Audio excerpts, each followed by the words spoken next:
گلبرگ کے علاقے میں معصوم بچوں کے ساتھ جانوروں جیسا سلوک، ننھے بچوں کو بھوکا اور برہنہ رکھ کر زنجیروں سے باندھ دیا گیا۔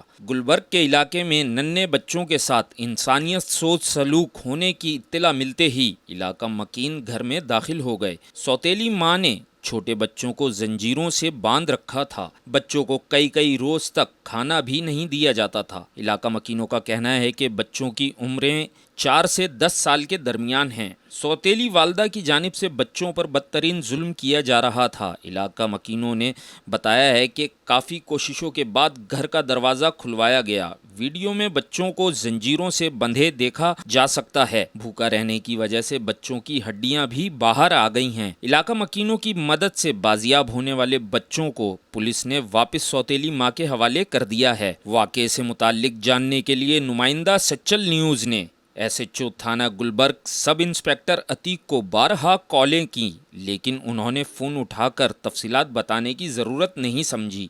جبکہ 24 گھنٹے گزر گئے ہیں، پولیس کسی نتیجے پر نہیں پہنچ پائی۔ بازیاب بچوں کو سوتیلی ماں کے حوالے کر دیا گیا تھا۔ اعلیٰ افسران کے نوٹس کے بعد انکوائری کا حکم دیا گیا ہے۔ فلاحی ادارے کے اہلکار بھی تھانے پہنچ گئے ہیں، جبکہ بچوں کا والد تاحال فرار ہے۔ بچوں کو کس کے حوالے کیا جائے؟ پولیس بوکھلاہٹ کا شکار ہے۔ بدسلوکی کرنے والی ماں کے خلاف قانونی کارروائی ہوگی یا نہیں؟ تاحال پولیس کسی نتیجے پر نہیں پہنچ سکی، جبکہ پولیس کے اعلیٰ افسران کی جانب سے بھی تاحال کوئی موقف سامنے نہیں آ سکا۔ Report Azhar Zaidi, Sachal news, Karachi.